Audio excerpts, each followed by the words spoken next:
Hello friends, एक बार सभी का स्वागत है आपके अपने YouTube चैनल गुरु आर्यभट्ट में। तो एक धमाकेदार शुरुआत करते हैं आज। और आज के इस वीडियो में साइंस का मिलेगा आपको मॉडल सेट, और यह मॉडल सेट तैयार किया गया है आपके बिहार विद्यालय परीक्षा समिति की देखरेख में।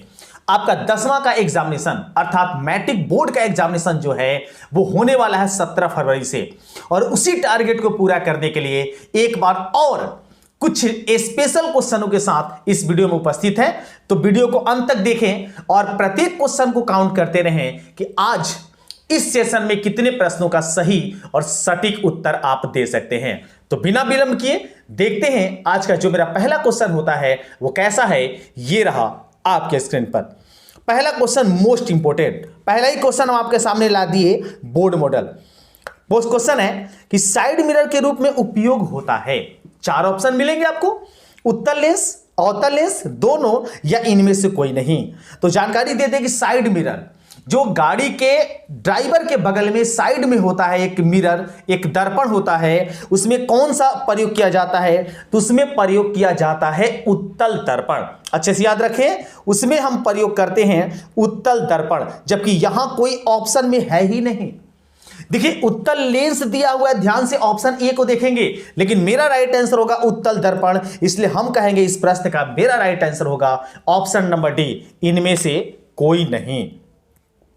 चलिए, अगर आप गलती कर चुके थे तो ध्यान से देखिए, आज कुछ स्पेशल क्वेश्चन गलती करने के स्थिति में लाए हैं, ताकि आप ऐसे क्वेश्चनों में गलती करने के संभावना आपके बढ़ जाते हैं। सेकेंड क्वेश्चन, दर्पण सूत्र है। अब दर्पण सूत्र क्या होता है? दर्पण सूत्र होता है 1/v प्लस 1/u और इक्वल टू में आपके पास होता है 1/f। और ये कंडीशन अगर देखें इन तीनों में तो आपको ये मिल जाता है किस ऑप्शन में? तो ये मिला आपको ऑप्शन नंबर डी में, मतलब 1/v plus 1/u equal to 1/f, अर्थात यही दर्पण सूत्र होगा। ऑप्शन दूसरा का राइट आंसर होगा वो हो जाएगा ऑप्शन नंबर डी। चलिए, थोड़ा तेज क्वेश्चन करने का प्रयास करेंगे क्योंकि बहुत इंपॉर्टेंट क्वेश्चन आज लाए हैं, और प्रत्येक क्वेश्चन को आप देख के ही वीडियो को छोड़ें। निम्न में से कौन सा पदार्थ लेंस बनाने के लिए प्रयुक्त नहीं किया जा सकता है? तो लेंस बनाने के लिए कौन नहीं प्रयोग किया जा सकता है? जो अपारदर्शी होगा, क्योंकि पारदर्शी जो पदार्थ होगा उससे लेंस बनाए जा सकते हैं। तो कांच पारदर्शी होता है, बनाए जा सकते हैं। मिट्टी, यही ऑप्शन सही हो गया, क्योंकि मिट्टी अपारदर्शी है और अपारदर्शी पदार्थ से लेंस नहीं बनाए जा सकते हैं। ऑप्शन बी के साथ आगे बढ़ेंगे। तीसरा प्रश्न आपके स्क्रीन पर, इस क्वेश्चन का जवाब एक बार समझें, देने का प्रयास करें। स्नेल का नियमानुसार होता है। तो पहले तो आपको जानना चाहिए कि स्नेल का नियम कहते किसको है। स्नेल का नियम कहा जाता है प्रकाश के अपवर्तन के द्वितीय नियम को, और उसके अनुसार डिफाइंड होता है म्यू इक्वल टू, म्यू का जो वैल्यू होता है वो sine i by sine r के बराबर होता है। और ये ऑप्शन में किस में दिखा आपको? ये दिख रहा है पहले ही ऑप्शन में, mu equal to sine i by sine r. मतलब इस स्नेल के नियम को हम कहेंगे ऑप्शन नंबर ए में सही दिया हुआ है। ऑप्शन ए के साथ यहां बढ़ेंगे आगे। अगला क्वेश्चन, अगला प्रश्न आपके स्क्रीन पर है 5वें नंबर में। एक बार सभी लोग जवाब देंगे और उम्मीद है इसका जवाब तो सभी को पता होगा। निकट दृष्टि दोष का निवारण किस लेंस से होता है? निकट दृष्टि दोष, इसके लिए हम आपको एक ट्रिक बताए थे, याद रखेंगे, अग्नि। और अग्नि में क्या करेंगे, आप इस ग को साइलेंट रख लेंगे। ये जो आपके सामने ग है इसको साइलेंट कर देंगे तो मिला अ नी। अ का मतलब अवतल दर्पण, सॉरी अवतल लेंस, और नी का मतलब निकट दृष्टि दोष। निकट दृष्टि दोष में अवतल लेंस का प्रयोग होता है। ऑप्शन बी के साथ यहां आगे बढ़ेंगे। साथ ही साथ और याद रखें, अगर आपसे पूछ दिया दूर दृष्टि दोष, तो दूर दृष्टि दोष में हम प्रयोग करते हैं उत्तल लेंस का। अगर पूछ दिया गया जरा दृष्टि दोष, तो जरा दृष्टि दोष में निकट और दूर दोनों प्रकार के दोष होते हैं, इसलिए अवतल और उत्तल दोनों लेंस से बना बाइफोकल लेंस का प्रयोग उसमें किया जाता है। और अगर पूछ दिया गया आपसे अबिंदुकता, तो उसमें बेलनाकार लेंस का प्रयोग किया जाता है। लेकिन इस 5वें क्वेश्चन का राइट आंसर होगा मेरा ऑप्शन नंबर बी, अवतल लेंस। चलिए बढ़ते हैं आज के 6ठे क्वेश्चन की ओर। आई 6 नंबर का एक बार जवाब जानेंगे और समझेंगे। मानव नेत्र जिस भाग पर किसी वस्तु का प्रतिबिंब बनाता है या है वह है। तो मानव नेत्र का जो प्रतिबिंब बनता है उस स्थान को रेटिना कहते हैं और हिंदी में बोला जाता है दृष्टि पटल। ऑप्शन डी के साथ आगे बढ़ेंगे। हिंदी में याद रखेंगे, हिंदी में इसे बोला जाता है रेटिना और इंग्लिश में इसे बोलते हैं दृष्टि पटल। साथ ही साथ आप यह भी याद रखेंगे कि मानव नेत्र के अंतिम जो प्रतिबिंब बनता है वो वास्तविक बनता है और वास्तविक के साथ साथ उल्टा बनता है। मतलब मानव नेत्र का अंतिम प्रतिबिंब उल्टा और वास्तविक बनता है और कहां बनता है, तो मानव नेत्र के रेटिना पर या दृष्टि पटल पर। 7वां क्वेश्चन आपके स्क्रीन पर आ गया है, इसका जवाब एक बार सब लोग समझेंगे। एक कूलम विद्युत आवेश कितने प्रोटॉनों से बनता है? एक कूलम विद्युत आवेश, एक कूलम विद्युत आवेश के बारे में यहां पूछा गया है इस 7 नंबर में। तो याद रखिए कि एक कूलम आवेश को अगर आप कैलकुलेट करते हैं तो आपके पास जो मान आता है वो आ जाता है, डी ऑप्शन में दिया हुआ है 6.25 गुना 10 का पावर -18। लेकिन अगर यह सवाल पूछा गया होता कि एक कूलम आवेश में कितने आवेश होते हैं तो मेरा जवाब हो जाता बी ऑप्शन 1.6 गुना 10 का पावर 19, सॉरी माफ कीजिएगा, ए ऑप्शन सही होता, -19 पावर होता है। लेकिन अगर पूछा गया कितने प्रोटॉन होंगे तो उसकी संख्या डी में सही है। ऑप्शन डी के साथ यहां इस डी में बढ़ेंगे आगे। 8वां देख लेते हैं। 8वां प्रश्न स्क्रीन पर है, इसका जवाब एक बार जानेंगे और इसे समझ के देने का प्रयास करेंगे। आवेश का एसआई मात्रक, तो आवेश का एसआई मात्रक सबको पता है, आवेश का एसआई मात्रक होता है वो होता है coulomb. Option D is right answer. लेकिन बाकी ऑप्शनों पर भी एक बार नजर दौड़ा लिया जाए। वोल्ट, ये वोल्ट जो है विभव और विभवांतर का मात्रक होता है। ओम प्रतिरोध का मात्रक होता है। जूल कार्य या ऊर्जा का मात्रक होता है। लेकिन हमसे पूछा गया था आवेश का, इसलिए मेरा सही होगा ऑप्शन नंबर डी। अगला प्रश्न स्क्रीन पर है आपके पास 9 नंबर में, इसका जवाब एक बार जानेंगे और समझेंगे। किसी विद्युत बल्ब पर 220 वी, मतलब 220 वी का मतलब विभवांतर उसका 220 वी है। 100 डब्ल्यू अंकित है, 100 डब्ल्यू मतलब उसकी शक्ति अंकित है 100। जब इसे 110 वोल्ट पर प्रचालित करते हैं तो इसके द्वारा उपभोक्त शक्ति कितनी होगी? अब देखिए 9 क्वेश्चन को देखें तो 9 क्वेश्चन में आपसे पूछा गया है कि 220 वोल्ट पर 100 वाट अगर खपत करता है तो 110 वोल्ट पर कितना होगा? तो देखिए अगर आप 220 पर 100 खत्म करते हैं तो इधर आधा करेंगे तो ये वोल्टता में अर्थात शक्ति में 1/4 हो जाता है। क्योंकि आप ये जानते होंगे कि विभवांतर जो होता है वो शक्ति का, जितना भी शक्ति होता है उसका 1/4 हो जाता है। मतलब अगर ये आधा हुआ है तो ये हो जाएगा 1/4, अर्थात इसका राइट आंसर होगा ऑप्शन नंबर डी 25 वाट। ऑप्शन डी के साथ इस 9वें में बढ़ेंगे आगे। चलिए आगे अगला क्वेश्चन स्क्रीन पर है, वो है 10 नंबर में, इसका जवाब जानेंगे। विद्युत चुंबकीय प्रेरण की खोज किसने की थी? विद्युत चुंबकीय प्रेरण, जिस सिद्धांत पर विद्युत मोटर जो है वो कार्य करता है, तो इस सिद्धांत की खोज किसने की थी? तो इस सिद्धांत के खोजकर्ता माने जाते हैं Faraday. Option A is right answer. Maxwell जो अपने दाएं हाथ का नियम प्रस्तुत किए थे, एम्पियर का तैरने का नियम आता है, जबकि फ्लेमिंग जो थे वो अपने दाएं हाथ और बाएं हाथ दोनों के द्वारा अपना नियम प्रस्तुत किए थे। तो यहां पर विद्युत चुंबकीय प्रेरण की खोज किसने किया? फैराडे के द्वारा किया गया है। Option A is right answer. 11 number देखिए, 11 का एक बार जवाब जानने का प्रयास करेंगे। डायनेमो से किस प्रकार की धारा प्राप्त होती है? डायनेमो, पहले तो आपको यह जानना चाहिए कि डायनेमो कहते किसको हैं। तो डायनेमो के बारे में आप जानते होंगे, यह यांत्रिक ऊर्जा को विद्युत ऊर्जा में बदलने वाला यंत्र है, उसी को कहते हैं डायनेमो। तो डायनेमो जो होता है वो दिष्ट धारा और प्रत्यावर्ती धारा ये दोनों प्राप्त करा देता है। इसलिए हम कहेंगे कि 11 का मेरा राइट आंसर होगा ऑप्शन नंबर सी, दोनों धाराएं। क्योंकि एसी डायनेमो भी होता है और साथ ही साथ डीसी डायनेमो भी अलग होता है। एसी जो होता है वो प्रत्यावर्ती धारा उत्पन्न करता है, जबकि डीसी जो होता है वो दिष्ट धारा उत्पन्न करता है। इसलिए हम यहां कहेंगे कि यहां पर सी मेरा सही होगा, दोनों धाराएं ए और बी दोनों। 12 आ गए हैं, 12 के पास एक बार आ गए हैं, 12 का एक बार जवाब जानेंगे। यहां प्रश्न आपके सामने है कि ऊर्जा का एसआई मात्रक होता है, तो कार्य और ऊर्जा दोनों का एसआई मात्रक सेम होता है और उसका नाम है जूल। अब जूल देख लीजिए किस ऑप्शन में आपको मिला, तो ये मिल गया आपको बी ऑप्शन में, तो हम कहेंगे बी इज राइट आंसर। लेकिन बाकी ऑप्शनों पर भी ध्यान दिया जाए, ताकि अगर क्वेश्चन पूछ दिया जाए उससे रिलेटिव, तो हम कहीं कंफ्यूजन में ना पड़े और जवाब आसानी से दे सकें। जैसे कैलोरी, तो कैलोरी जो है ताप का मात्रक है। ताप ये तो एक भौतिक राशि दे दिया, तो किसी का मात्रक ही नहीं है। और न्यूटन बल का मात्रक है। तो मेरा यहां पूछा गया था ऊर्जा का मात्रक, तो हम कहेंगे जी B option B is right answer, अर्थात जूल।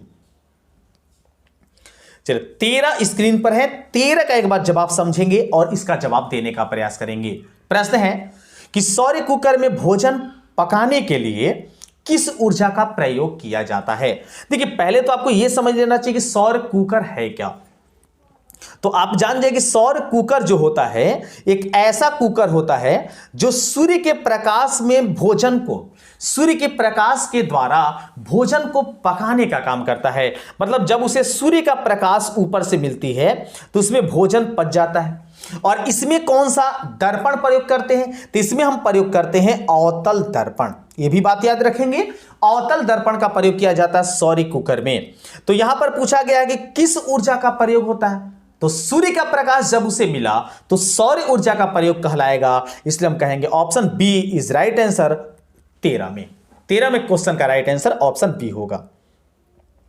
चलिए 14 देखते हैं। 14 आगे है आपके सामने केमिस्ट्री का क्वेश्चन, और केमिस्ट्री के क्वेश्चन का तो डंका बजा देंगे, हमें पक्का उम्मीद है। आपके सामने एक रासायनिक समीकरण दिया गया है, देख सकते हैं।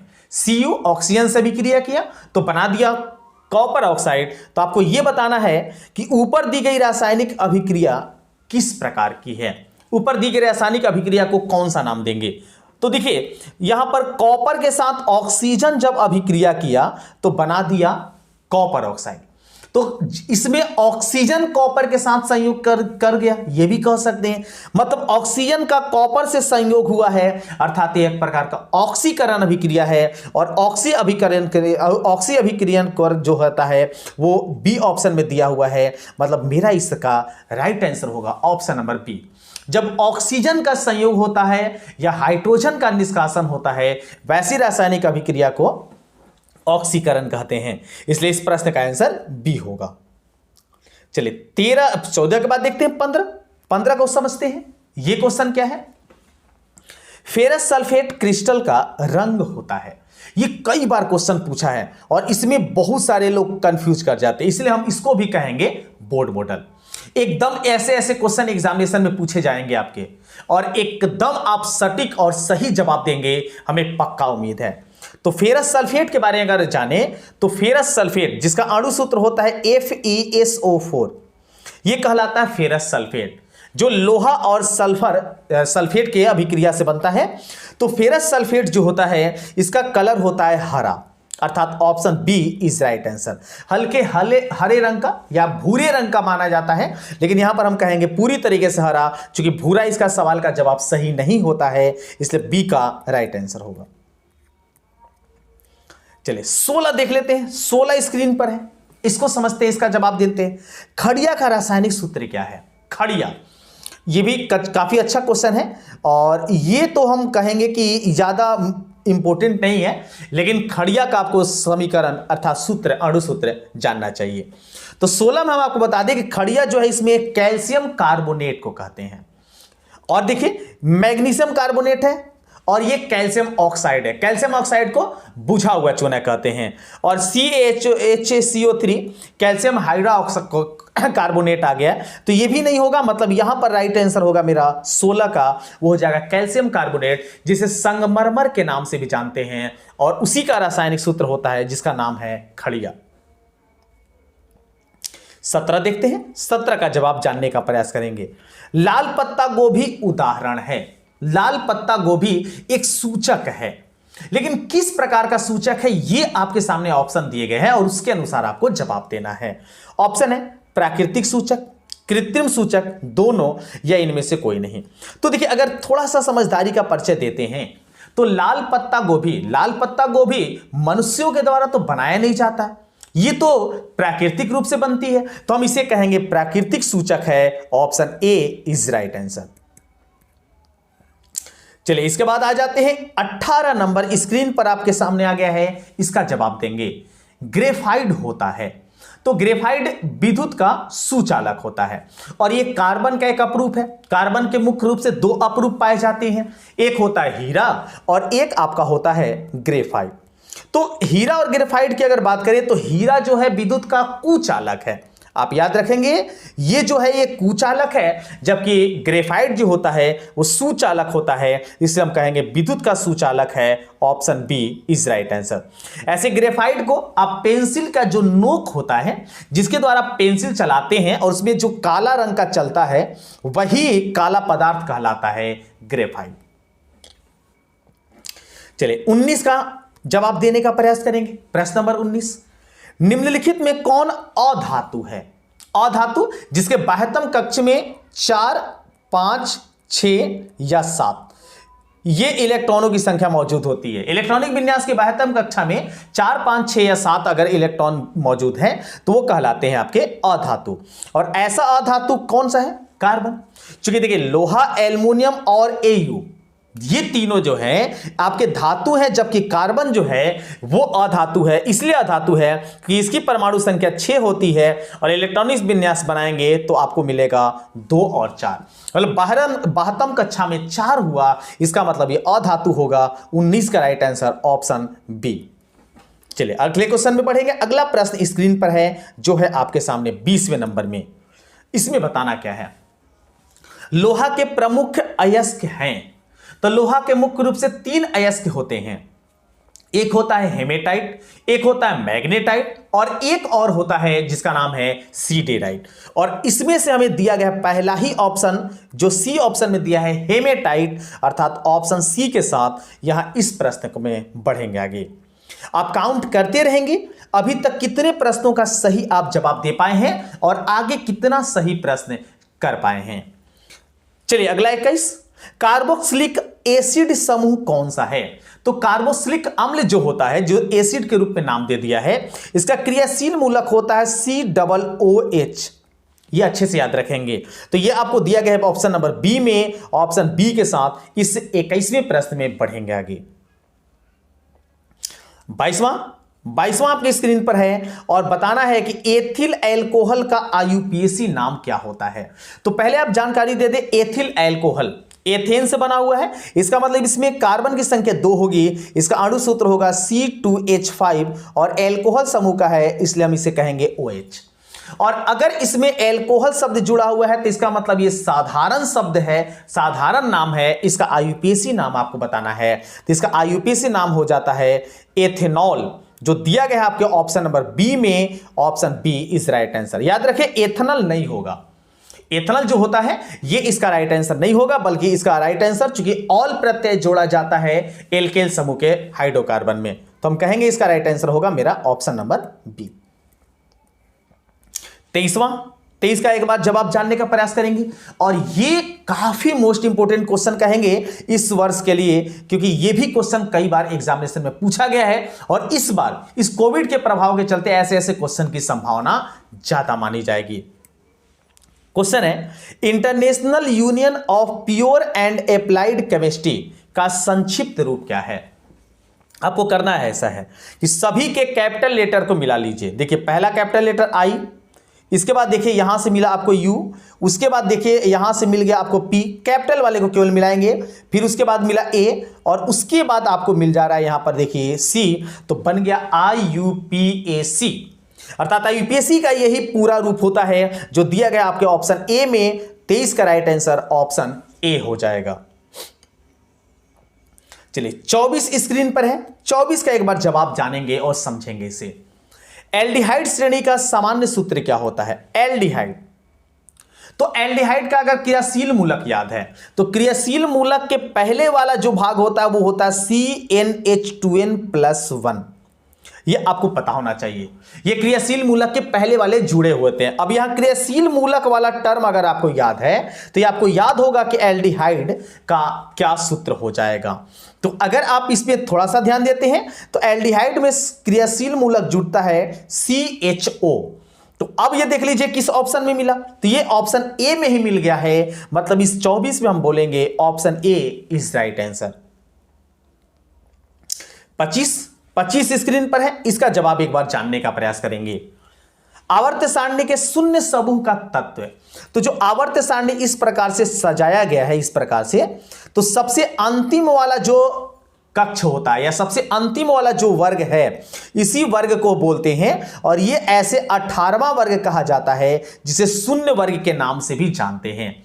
तो इस वर्ग में निष्क्रिय गैस को रखा गया है, तो इसमें हम कहेंगे हीलियम एक निष्क्रिय गैस है, इसलिए मेरा इस 25 का राइट आंसर होगा वो हो जाएगा ऑप्शन नंबर बी। आप अपने प्रश्नों को काउंट करते रहेंगे, अभी तक कितने प्रश्नों का जवाब दे पाए हैं ये भी काउंट करेंगे, और इस वीडियो के अंत में ये जरूर बताइए आप अभी तक कितने सही उत्तर को दे पाए हैं। न्यूलैंड ने अष्टक नियम कब दिया था? न्यूलैंड का अष्टक नियम, जिसके अनुसार यह बताया गया कि अगर किसी परमाणु के, किसी तत्वों के परमाणु को उनके परमाणु द्रव्यमान के क्रम में सजाया जाए, तो जिस प्रकार से संगीत के 7 सुर के बाद 8वां सुर जो होता है पहले वाले से समान स्वर के बराबर होता है, उसी को बोला गया था न्यूलैंड का अष्टक नियम। तो ये कब दिया गया था ये बताना है, लेकिन इसके बाद में आपको यह भी पता होगा कि निष्क्रिय गैस की खोज होने के बाद न्यूलैंड का अष्टक नियम जो था उसमें बाधाएं उत्पन्न होने लगी थी, कमी या त्रुटि उत्पन्न होने लगा था। तो 26 का आपका राइट आंसर हो जाएगा। ये दिए थे 1893 ईस्वी में, ऑप्शन ए के साथ यहां आगे बढ़ेंगे। न्यूलैंड का अष्टक नियम 1893 ईस्वी में प्रस्तुत किया गया है। चलिए 27 के पास आ गए हैं, 27 का एक बार जवाब देने का प्रयास करेंगे। प्रकाश संश्लेषण होता है, तो प्रकाश संश्लेषण पेड़ पौधे करते हैं, और पेड़ पौधे सूर्य के प्रकाश में प्रकाश संश्लेषण करते हैं। तो यहां पर हम ऑप्शन को अगर एक बार ध्यान दे लेते हैं तो इसमें सी आपको दिख जाएगा हरे पौधों में, मतलब सी इज राइट आंसर प्रश्न नंबर 27 का। 28 को देख लेते हैं। 28 आपके स्क्रीन पर है, मूल रोम पाए जाते हैं। जो रोम होते हैं ये कहां पाए जाते हैं, पौधे के किस भाग में रोम होते हैं, ये इस प्रश्न में बताना है। ऑप्शन है जड़ में, तना में, दोनों में, या फिर इनमें से कोई नहीं या कोई नहीं। तो आपको बता दें कि मूल जो होते हैं ये पाए जाते हैं पेड़ पौधों के जड़ों में, जिनके द्वारा उनमें अलग अलग प्रकार के, जैसे इस प्रकार से अगर पेड़ के शाखाएं हैं अर्थात जड़ें हैं, तो इसमें अलग अलग प्रकार की इस तरीके से बहुत सारे ब्रांचेज जो हैं इसमें अलग अलग निकलती हैं, इसी को बोलते हैं रोम। और ये रोम कहां पाया जाता है, तो जड़ों में पाया जाता है। ऑप्शन ए के साथ यहां बढ़ेंगे आगे। चलिए अगले क्वेश्चन में आते हैं। अगला प्रश्न स्क्रीन पर है जो आपके सामने है 29 नंबर में, और ये क्वेश्चन ऐसे क्वेश्चन बोर्ड मॉडल माने जाएंगे, एकदम आसान क्वेश्चन पूछा जाएगा इस बार, एकदम तैयारी करके जाइए। और अगर मेरे चैनल से जुड़े हुए हैं तो जरूर सब्सक्राइब कर ले, और जुड़े हैं तो सारी जानकारी हम आपको देते रह रहे हैं। मानव शरीर का सामान्य रक्तचाप होता है, तो मानव शरीर का रक्तचाप सबसे उच्चतम पहले लिखा जाता है, मतलब 120, और न्यूनतम अंतिम में लिखा जाता है अर्थात 80। तो मानव रक्त का ब्लड प्रेशर अर्थात जिसे बीपी के नाम से भी जानते हैं यह होता है 120/80, और यह दिया गया है ऑप्शन नंबर ए में, मतलब इस प्रश्न का राइट आंसर होगा वो होगा ऑप्शन नंबर ए। 30वां प्रश्न, 30वां क्वेश्चन स्क्रीन पर है, इसका एक बार जवाब जानेंगे। ग्वाइटर अथवा घेंगा पनपता है, तो ग्वाइटर या घेंगा हमारे गले में एक रोग होता है जो थायराइड ग्रंथि के कारण उत्पन्न होता है। तो ये होता है हमारे शरीर में आयोडीन की कमी से। आयोडीन की कमी से स्राव जो होता है, रक्त जो हमारे गले का स्राव होता है, गले में एक जो ग्रंथियां होती है उस ग्रंथि का स्राव रुक जाता है, जिसके कारण गले में कई प्रकार की कठिनाइयां होती हैं, और उसी को कहते हैं घेंगा। और ये घेंगा किस कारण होता है, आयोडीन की कमी के कारण। Option B is right answer. इसीलिए सलाह दी जाती है कि आप आयोडीन युक्त नमक का प्रयोग करें। 31 स्क्रीन पर है, 31 का एक बार जवाब जानने का प्रयास करेंगे।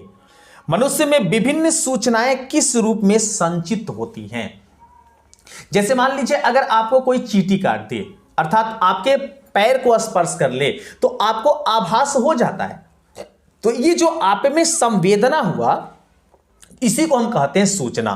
तो ये सूचना किस रूप में संचित होता है? ऑप्शन देखिए, ऑप्शन है चेतना, आवेग, उद्दीपन या फिर संवेदना।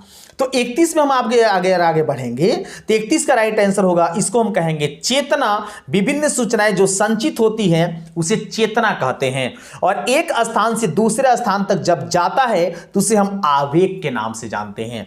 तो मेरा इस प्रश्न का राइट आंसर होगा, वो हो जाएगा ऑप्शन नंबर ए, चेतना। 32 को देखते हैं। 32 का एक बार जवाब जानने का प्रयास करेंगे। 32 क्वेश्चन, निम्न में कौन मादा जनन तंत्र का भाग नहीं है? मतलब इसमें मादा में तो होता है, सॉरी मानव में होता है, लेकिन मादा जनन का तंत्र नहीं है।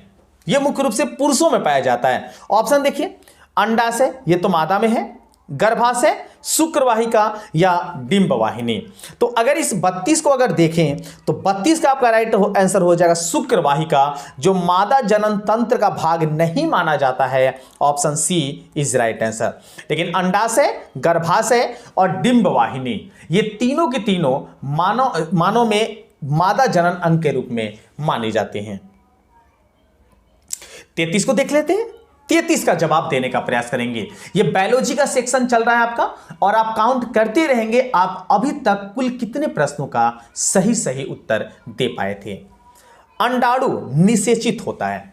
तो देखिए, अंडाणु जो होता है यह पाया जाता है मुख्य रूप से महिलाओं में, मतलब महिलाएं जो होती है उसमें अंडाणु पाया जाता है, और शुक्राणु जो होता है यह पाया जाता है पुरुषों में।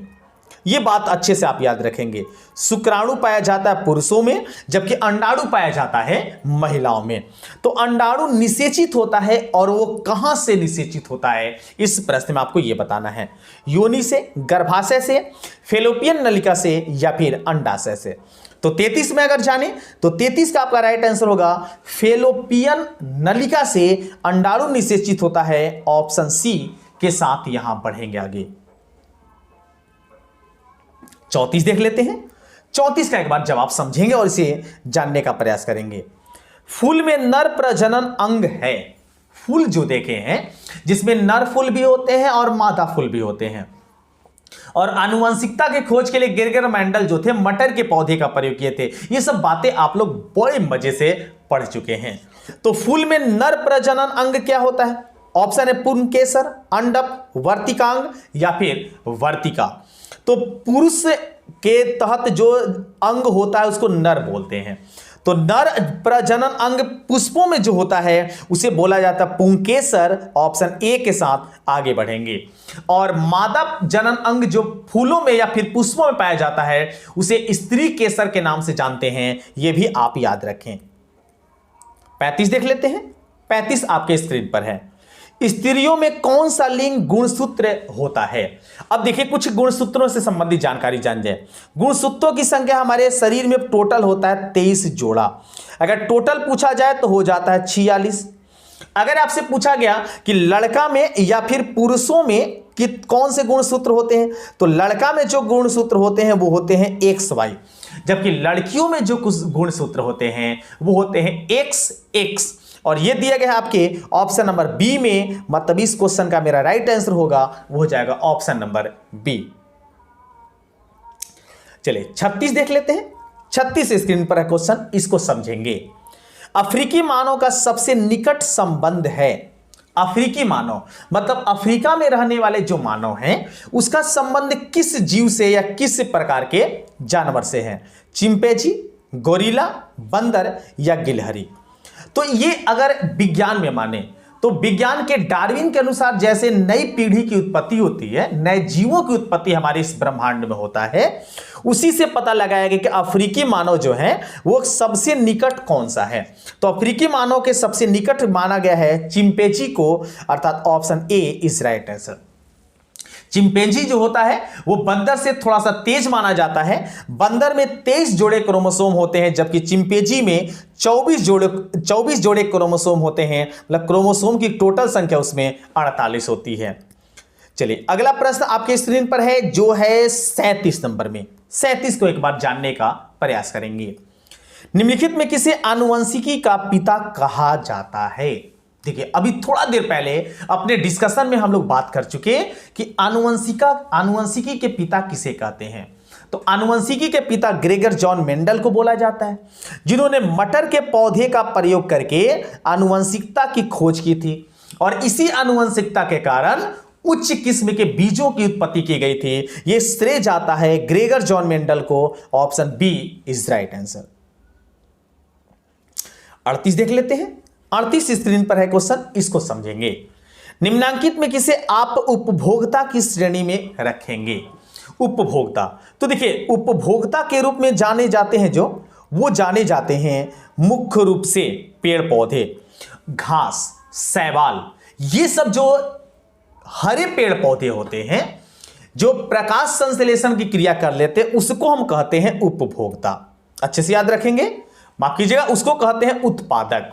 तो उत्पादक हरे पेड़ पौधे हो गए। उपभोक्ता जो हरे पेड़ पौधे को शोषण करते हैं या फिर अपने में ग्रहण करते हैं या भोजन करते हैं हरे पेड़ पौधे को, उसे उपभोक्ता कहते हैं। तो हरे पेड़ पौधे तो उत्पादक हो गए, याद रखेंगे, हरे पेड़ पौधे जो होंगे जाएंगे ये कहे जाएंगे उत्पादक। तो नील हरित शैवाल ये भी उत्पादक हुए, क्योंकि प्रकाश संश्लेषण करने वाले उत्पादक कहलाते हैं। जंगली जानवर ये आपके हो जाएंगे उपभोक्ता, अर्थात option C is right answer. क्योंकि जंगली जानवर जो हैं ये उत्पादक के सामग्रियों को खाते हैं, इसलिए हम कहेंगे option C is right answer. 38 में सी राइट होगा। 39 आ गया, ये भी एक बोर्ड मॉडल क्वेश्चन, ये भी कई बार एग्जामिनेशन में क्वेश्चन पूछ गया है, इस बार भी टारगेट बनाए हैं, यह आएंगे। यूरो 2 आपके सामने जो लिखा हुआ है, ये यूरो 2 जो है वो किससे संबंधित है ये बताना है। तो यूरो जो 2 है ये वायु के प्रदूषण से संबंधित है। वायु प्रदूषण के बढ़ने के कारण ये योजनाएं चलाई गई थी हमारे केंद्र सरकार के द्वारा, इसलिए हम कहेंगे ये वायु प्रदूषण से संबंधित है। ऑप्शन ए के साथ आगे बढ़ेंगे। उम्मीद करते हैं आज का वीडियो काफी ज्यादा आपको पसंद आता होगा। अगर ये वीडियो पसंद आ रहा है तो आप अधिक से अधिक दोस्तों में शेयर करें। यदि मेरे चैनल पर नए हैं तो प्लीज इस चैनल को सब्सक्राइब कर लें। और देखते हैं आज का अंतिम क्वेश्चन 40 नंबर में। वन संरक्षण का उपाय है। वन संरक्षण किससे हो सकता है? नए वृक्षारोपण द्वारा, सही है। वनों की कटाई पर रोक लगा के, यह भी सही है। जनसंख्या वृद्धि पर रोक लगा के, यह भी सही मान सकते हैं। और इस तरीके से हम कहेंगे इसका सटीक आंसर होगा, वो हो जाएगा ऑप्शन नंबर डी, इनमें से सभी। मतलब इस 40 क्वेश्चन के आंसर में कितने शब्दों का, कितने प्रश्नों का आप सही उत्तर दे पाए थे, ये कमेंट में जरूर बताइए। मिलते हैं एक नए वीडियो में और कुछ नए टॉपिक के साथ, तब तक सभी को वंदे मातरम।